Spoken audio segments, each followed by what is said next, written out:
Hey guys, welcome back to my YouTube channel, The Book View. For today's video, we're discussing the post-colonial themes in the Poisonwood Bible.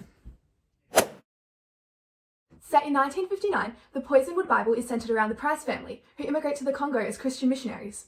During this time, the Congo was under the control of the Belgian government, and many schools were run by Catholic missionaries in order to promote colonialism and their religious agenda. Nathan Price, the father and authoritative figure of the family, in particular had his own religious agenda, which he imposes on the Congolese throughout the novel. Nathan is constructed as culturally insensitive, unfoundedly arrogant, and ignorant of his surroundings, with extremist Eurocentric, misogynistic, neo-colonial, and religious beliefs. It is narrated from the perspective of his daughter, Leah, who heavily admires him, and this unreliable narrator demonstrates the flow and effect this has throughout the generations. The text works to criticize the imperialistic and neo-colonial ideologies that are held by Nathan through the explicit condemnation of Nathan's character. The Price family infiltrate the Congo with much disregard to the previous Congolese culture, without finding it necessary to learn anything about the Congo before trying to impose their westernized ideals.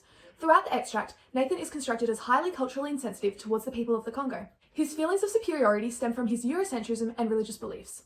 He forces his ethnocentric ideals onto the Congolese and judges them for not adhering to these ideals. Leah describes Nathan's mission as the job of his life to bring the word to a place like this. This condescending tone in which Leah describes the Congo illustrates the cultural arrogance and Eurocentrism of the Prices. They assume that the Congolese are inferior and incapable of learning, simply because they do not submit to Nathan's own westernized ideals. This condescension and superiority is encapsulated within the symbol of the demonstration garden. The demonstration garden in this extract is symbolic of him believing in the superiority of his own ideas and asserting his hegemonic dominance as he pushes these ideals onto the Congolese.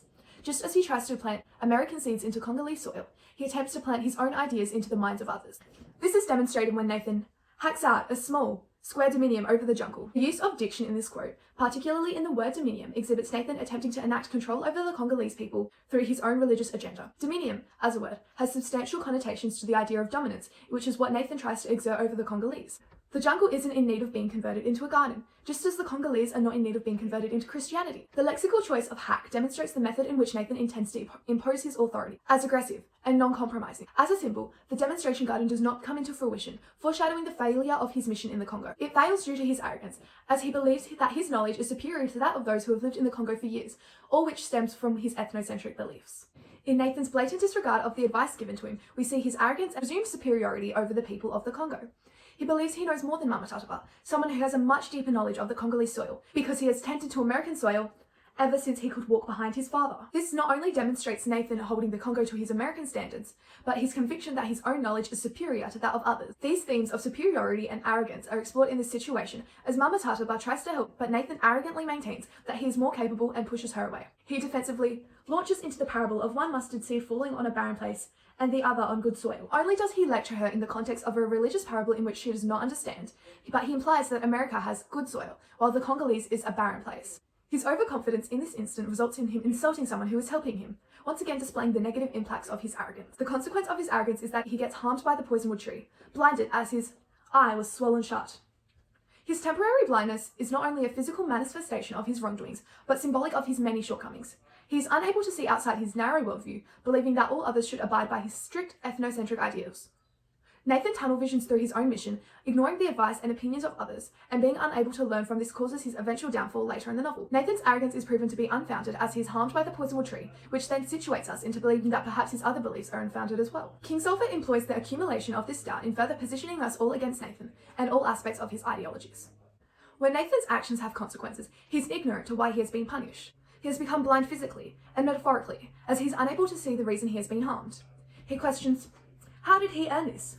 When it was God's own will to cultivate the soil. However, the answer has already been laid out for him. This dramatic irony exhibits the obliviousness of Nathan, portraying him as ignorant. The exclamation mark at the end indicates a rhetorical question, possibly symbolizing that he does not want to hear the opinion of others, or that he views his own opinion as above others. Furthermore, Nathan confuses his own agenda with that of God's will, illustrating that he pictures himself as synonymous with God. His ideas culminate to form a hubristic tone, which shows that he views himself as dominant and formidable, juxtaposing his true self. His actions are childlike, shown by him throwing a tantrum in his bedroom. This is further seen when he battered Oleana roughly away before letting her tend to him. This disconnect further highlights his egotism and unawareness of self, implying that the dominance that he exerts over his family and the Congolese is undeserved. Moreover, it solidifies the idea that Nathan feels his superiority is based on his religious arrogance and Eurocentrism. Nathan's blindness for his true character is also projected onto his children. This is especially true for Leah, which is shown through her tone when describing him. This is illustrated when she narrates him as being singled out for a life of trial, as Jesus was. Her devotion to her father is highlighted in her comparison of him to Jesus, portraying him as deity-like and above everyone else.